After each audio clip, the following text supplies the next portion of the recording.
Vous voulez devenir millionnaire et tout le monde vous dit de lire des livres, mais presque personne n'a le temps pour ça. Heureusement, au cours de mes nombreuses années en banque, dans les investissements et dans la création d'entreprises, j'ai lu des centaines de livres et j'ai constitué à ce jour une base de données de près de 850 livres sur divers sujets, liste que je partage d'ailleurs à ma communauté privée Business et Réussite. Parmi ces livres, il y en a 33 autour de la création de richesses qui m'ont vraiment marqué.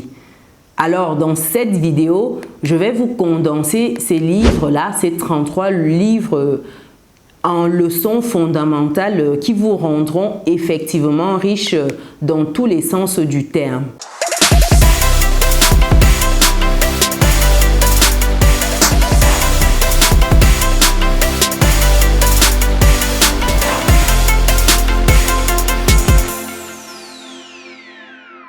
Qui suis-je déjà? Je suis Chimène Nana, je suis maman, je suis entrepreneur, auteur du livre « Vivre et réussir en France » qui vous permet de bien vous intégrer. Il est juste là, bien vous intégrer lorsque vous arrivez en France. Il vous permet de comprendre le système, d'investir sereinement pour atteindre progressivement votre autonomie financière. Je suis passée de zéro à mon arrivée en France en 2013 à faire des centaines de milliers d'euros chaque année. Et je n'ai pas fait mon argent sur YouTube, comme la plupart des gens de la communauté. Je l'ai fait en dirigeant, en lançant des petits projets, en créant des entreprises, en entrant dans le capital de petites sociétés, en investissant dans l'immobilier et sur les marchés financiers. Donc, je vous promets que ce que je vais vous partager dans cette vidéo aujourd'hui vous emmènera de 0 à 10 000 euros, de 10 000 à 100 000 euros et de 100 000 à plus d'1 million d'euros si vous les appliquez correctement. Niveau 1 ici, passez de 0 à 10 000 euros. D'abord, vous devez maîtriser votre esprit, votre mindset. Comme vous savez de mon histoire, je ne viens pas d'une famille riche, d'un milieu aisé. Et pendant ma jeunesse, je me souviens vivement des gens qui disaient des phrases du genre « l'argent, c'est la racine de tous les maux ». C'est une phrase qui m'amène tout de suite au premier livre qui est celui « Les secrets d'un esprit millionnaire » de Havecker. Il explique comment ces phrases nous programment à croire que les riches sont des diables. Il m'a fallu beaucoup de temps pour me débarrasser, j'ai envie de dire, du sentiment négatif sur l'argent. Oui, beaucoup de temps. Et quand je pense à faire l'argent aujourd'hui, je suis beaucoup plus, j'ai envie de dire, à l'aise, ce qui n'était pas le cas il y a quelques années.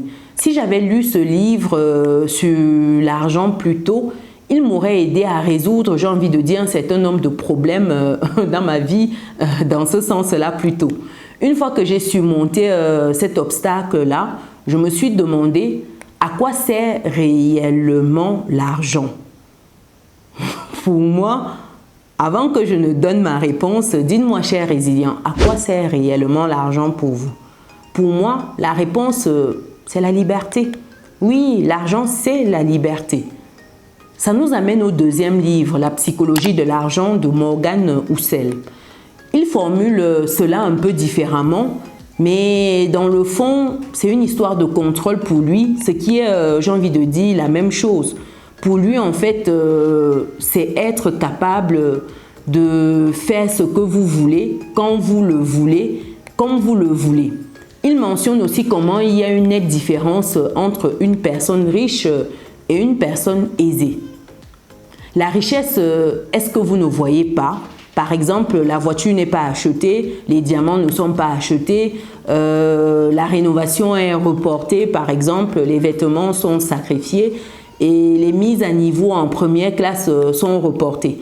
Malheureusement, beaucoup de gens ne croient même pas qu'ils peuvent devenir riches. Et ça, j'ai envie de dire, ça tue tout. Si vous n'êtes pas déjà dans cette posture de vous penser capable de devenir riche, vous n'avez aucune chance. Je me souviens que mes camarades d'école disaient des phrases du genre J'espère pouvoir trouver juste un petit boulot correct quand je serai diplômée.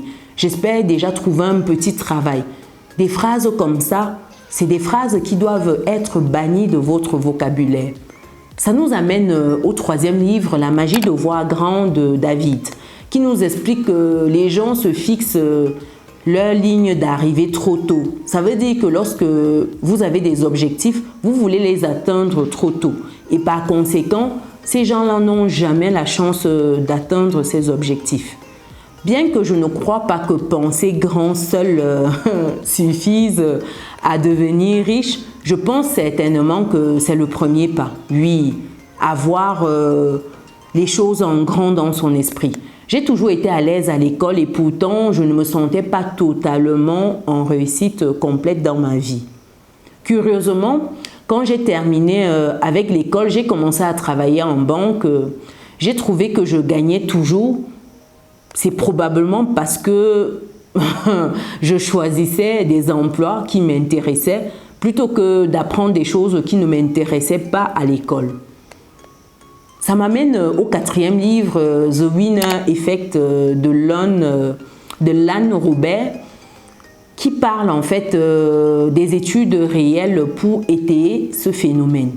Le livre discute comment, j'ai envie de dire, comment il y a une corrélation positive qui a été trouvée entre les traders de la bourse et leur niveau de testostérone. Donc ici, plus vous gagnez, plus cela augmente en fait les récepteurs de testostérone dans votre cerveau, ce qui vous fait gagner plus à l'avenir. C'est pourquoi il est important de se fixer des objectifs réalisables et d'obtenir des petites victoires au quotidien. Ça permet justement de renforcer cette capacité de gagner, j'ai envie de dire. Donc je crois que mon parcours scolaire et mon fort désir de réussite ont eu un impact, j'ai envie de dire, positif sur ma vie en général. Ils m'ont laissé avec j'ai envie de dire, aucune autre option que de continuer d'avancer. Passons à présent au cinquième livre, qui est le livre « Réfléchissez et devenez riche » de Napoléon Hill.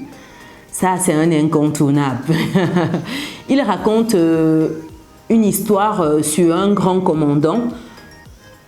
C'est quoi cette histoire? En fait, il explique que lors d'une bataille où ils étaient en infériorité numérique par rapport à l'ennemi qui était nettement plus nombreux en termes de nombre, bien sûr, il a brûlé les navires, en fait, ne laissant aucun plan d'évasion. Donc cela a forcé ses soldats à se battre de toutes leurs forces, ce qui a abouti à une victoire, j'ai envie de dire, miraculeuse contre toute attente. Donc cela montre simplement qu'il y a une grande différence entre vouloir réussir et avoir besoin de réussir. Être à l'aise est tout aussi, j'ai envie de dire, nuisible que d'avoir un plan d'évasion.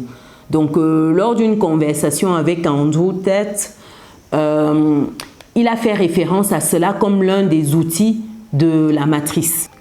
Le sixième livre ici, c'est celui de M.J. DeMarco qui présente également cette idée-là.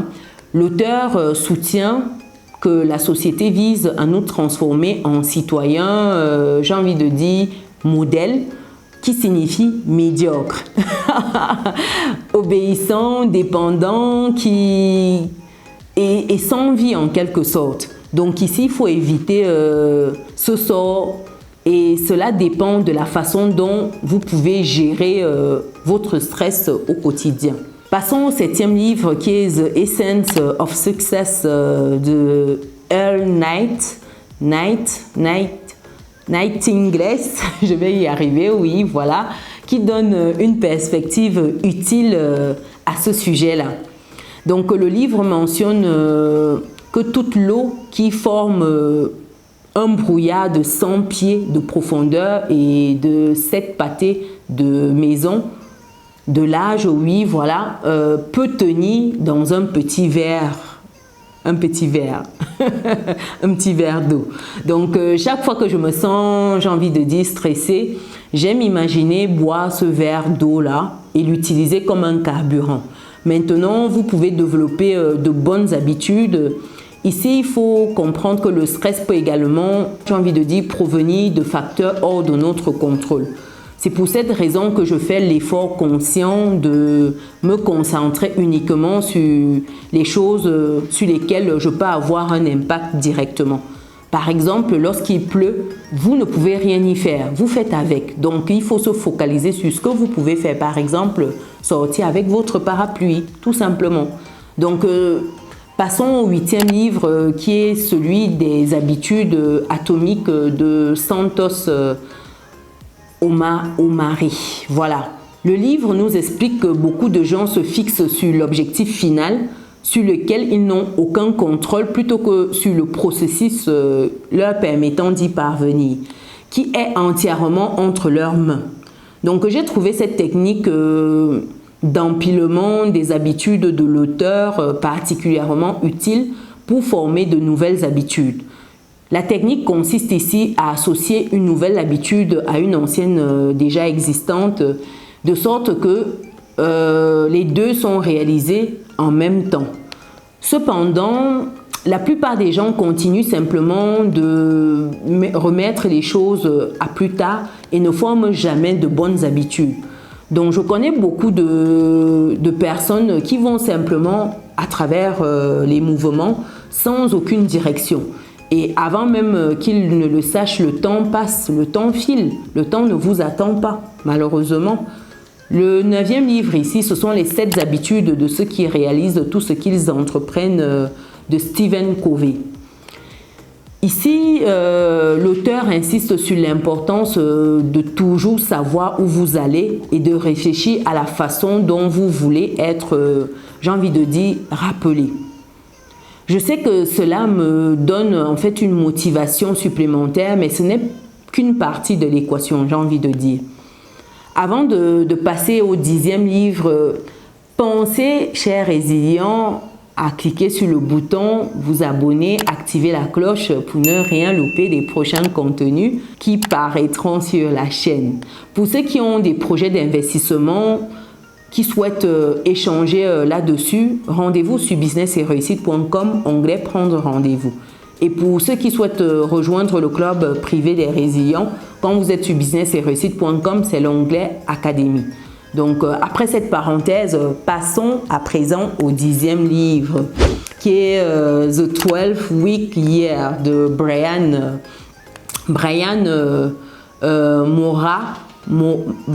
Moran. Je vais y arriver, je pense que je prononce bien, oui, Brian Moran, qui suggère de traiter une année comme 12 semaines pour créer, j'ai envie de dire, le sentiment d'urgence.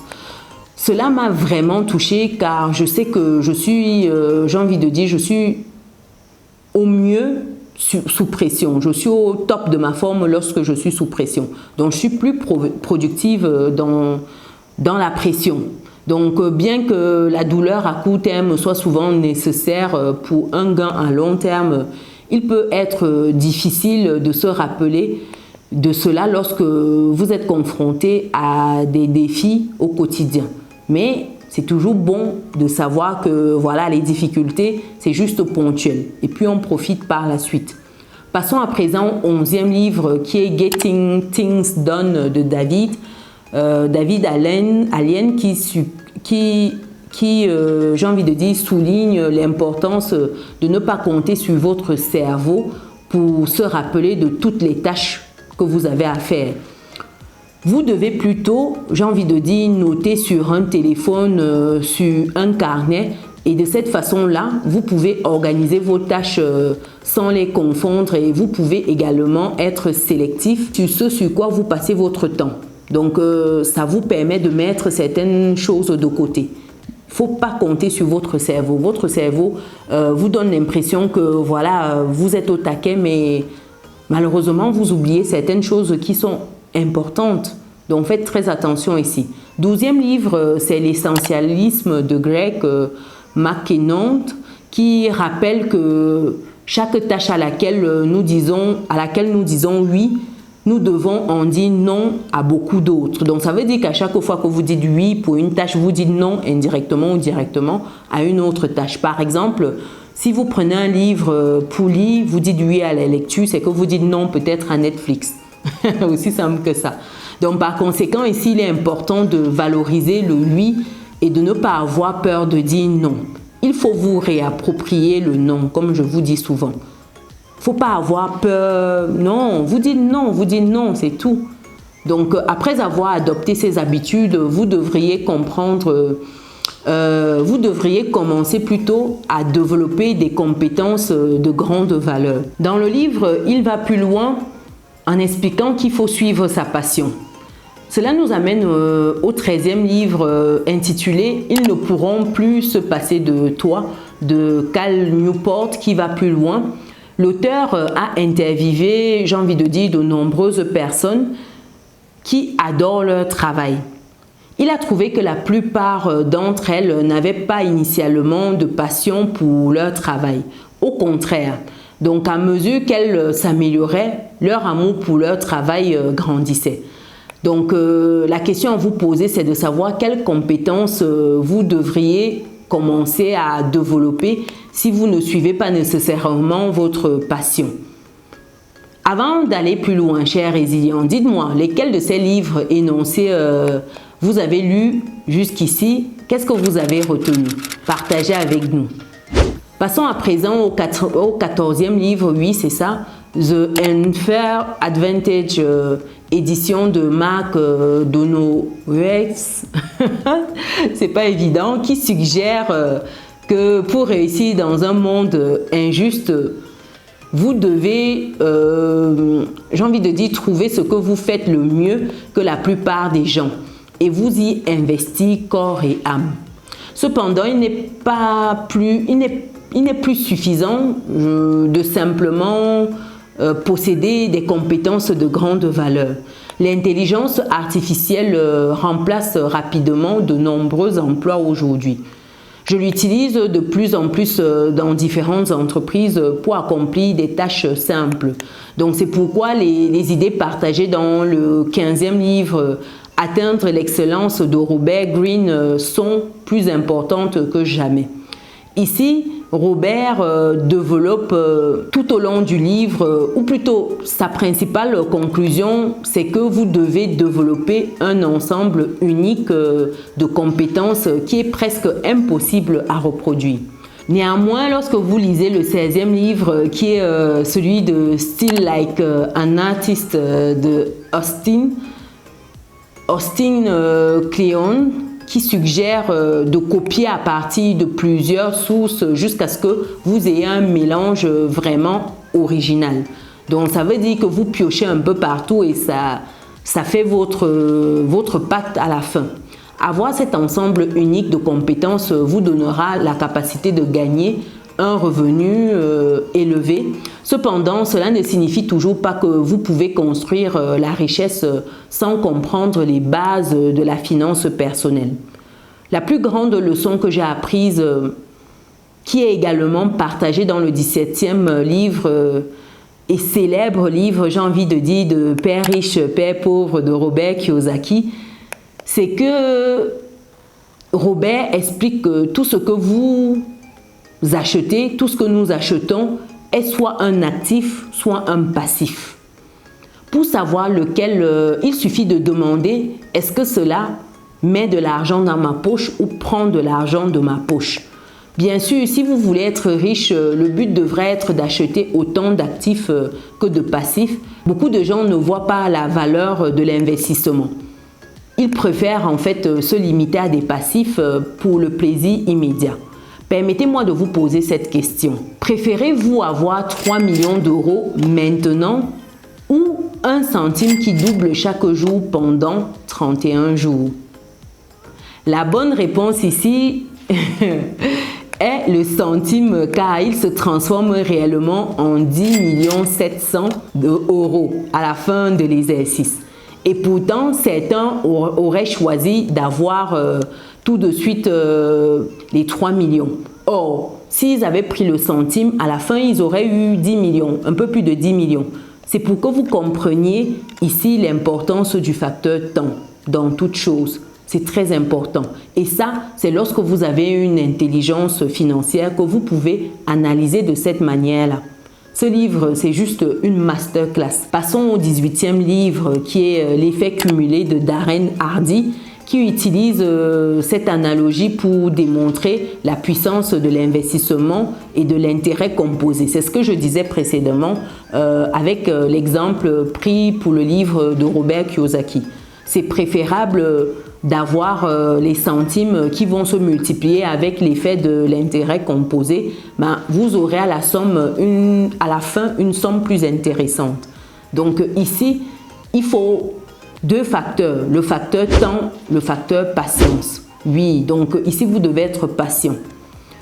Une fois que la plupart des gens comprennent cela, ils s'excitent beaucoup, mais finissent par se précipiter sur les marchés sans vraiment rien comprendre. C'est ce qui s'est passé pendant la pandémie Covid. Tout le monde pensait savoir ce qu'il faisait, mais c'était juste une bulle massive attendant, j'ai envie de dire, d'éclater. Donc c'est pourquoi j'ai choisi de toujours suivre les principes énoncés dans le livre.